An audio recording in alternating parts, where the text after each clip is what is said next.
Micah chapter 3. Then I said, Listen, you leaders of Jacob, you rulers of Israel. Should you not embrace justice, you who hate good and love evil, who tear the skin from my people and the flesh from their bones, who eat my people's flesh, strip off their skin and break their bones in pieces, who chop them up like meat for the pan, like flesh for the pot? Then they will cry out to the Lord, but he will not answer them. At that time he will hide his face from them because of the evil they have done. This is what the Lord says. As for the prophets who lead my people astray, they proclaim peace if they have something to eat, but prepare to wage war against anyone who refuses to feed them. Therefore night will come over you without visions, and darkness without divination.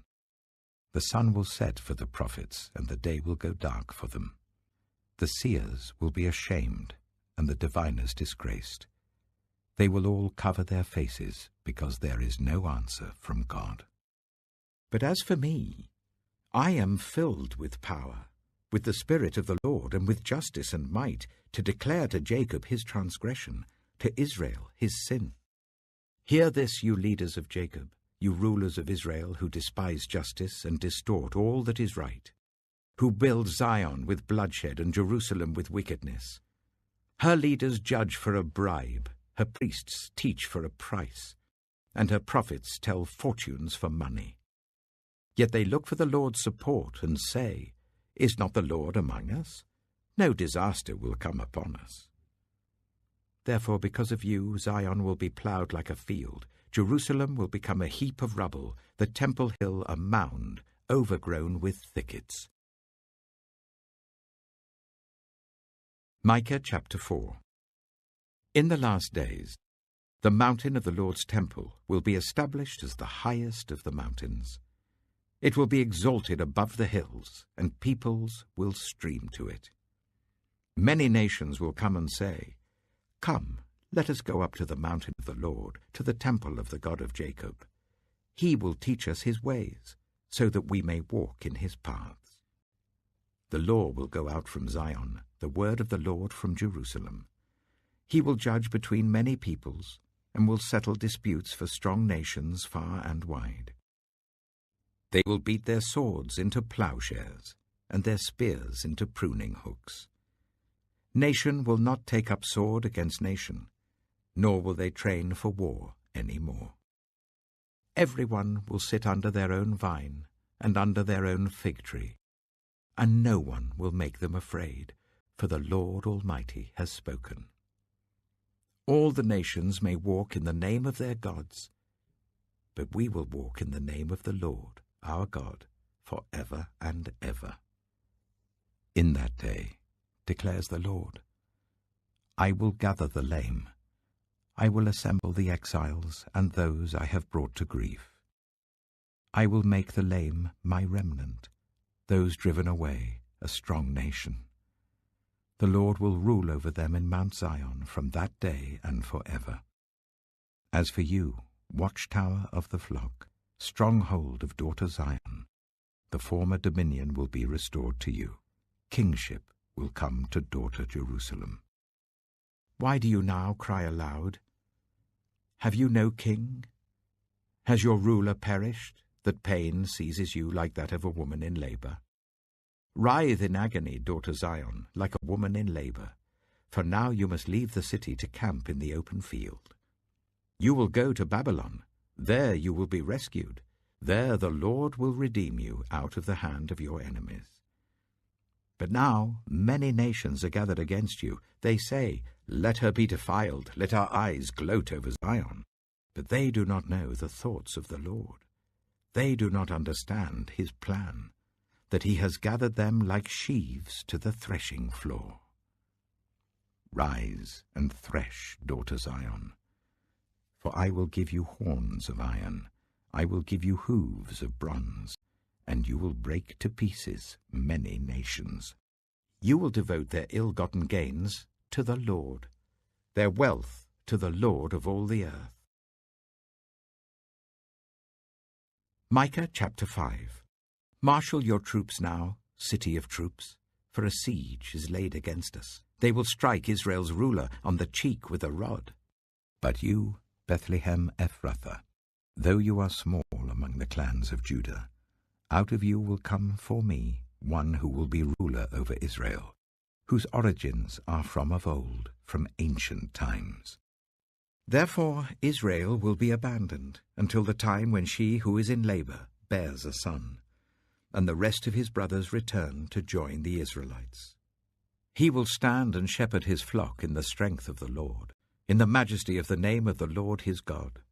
And they will live securely, for then his greatness will reach to the ends of the earth. And he will be our peace when the Assyrians invade our land and march through our fortresses.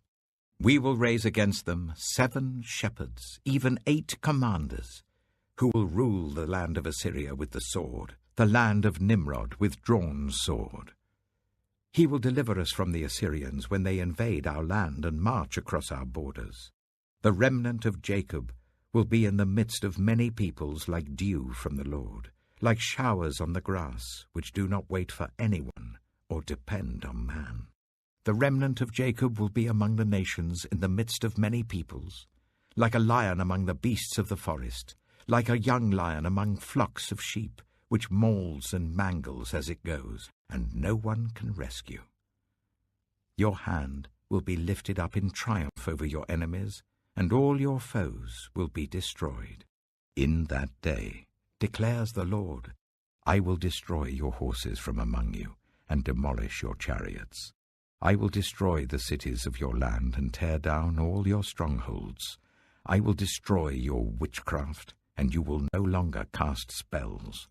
I will destroy your idols and your sacred stones from among you. You will no longer bow down to the work of your hands. I will uproot from among you your Asherah poles when I demolish your cities.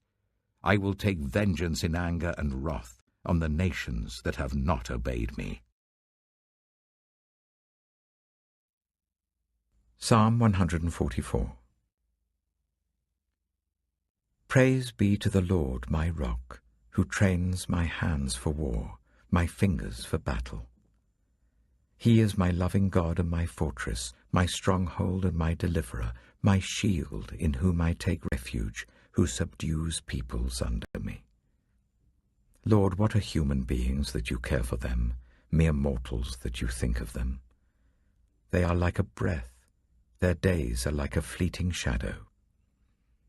Part your heavens, Lord, and come down. Touch the mountains so that they smoke. Send forth lightning and scatter the enemy. Shoot your arrows and rout them. Reach down your hand from on high. Deliver me and rescue me from the mighty waters, from the hands of foreigners whose mouths are full of lies, whose right hands are deceitful. I will sing a new song to you, my God. On the 10-stringed lyre I will make music to you, to the one who gives victory to kings, who delivers his servant David. From the deadly sword deliver me. Rescue me from the hands of foreigners, whose mouths are full of lies, whose right hands are deceitful. Then our sons in their youth will be like well-nurtured plants, and our daughters will be like pillars carved to adorn a palace.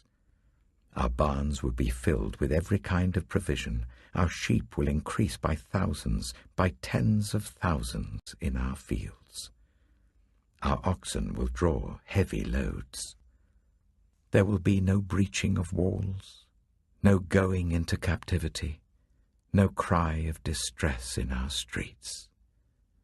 Blessed is the people of whom this is true. Blessed is the people whose God is the Lord. Proverbs chapter 31. The sayings of King Lemuel, an inspired utterance his mother taught him. Listen, my son. Listen, son of my womb. Listen, my son, the answer to my prayers. Do not spend your strength on women, your vigor on those who ruin kings. It is not for kings, Lemuel. It is not for kings to drink wine, not for rulers to crave beer, lest they drink and forget what has been decreed, and deprive all the oppressed of their rights. Let beer be for those who are perishing, wine for those who are in anguish. Let them drink and forget their poverty, and remember their misery no more. Speak up for those who cannot speak for themselves, for the rights of all who are destitute. Speak up and judge fairly. Defend the rights of the poor and needy. A wife of noble character who can find? She is worth far more than rubies. Her husband has full confidence in her and lacks nothing of value. She brings him good, not harm, all the days of her life. She selects wool and flax and works with eager hands. She is like the merchant ships bringing her food from afar. She gets up while it is still night. She provides food for her family and portions for her female servants. She considers a field and buys it. Out of her earnings she plants a vineyard. She sets about her work vigorously. Her arms are strong for her tasks. She sees that her trading is profitable, and her lamp does not go out at night. In her hand she holds the distaff and grasps the spindle with her fingers. She opens her arms to the poor and extends her hands to the needy. When it snows, she has no fear for her household, for all of them are clothed in scarlet. She makes coverings for her bed. She is clothed in fine linen and purple. Her husband is respected at the city gate, where he takes his seat among the elders of the land. She makes linen garments and sells them, and supplies the merchants with sashes. She is clothed with strength and dignity. She can laugh at the days to come. She speaks with wisdom, and faithful instruction is on her tongue. She watches over the affairs of her household, and does not eat the bread of idleness. Her children arise and call her blessed. Her husband also, and he praises her. Many women do noble things, but you surpass them all. Charm is deceptive, and beauty is fleeting. But a woman who fears the Lord is to be praised. Honor her for all that her hands have done, and let her works bring her praise at the city gate.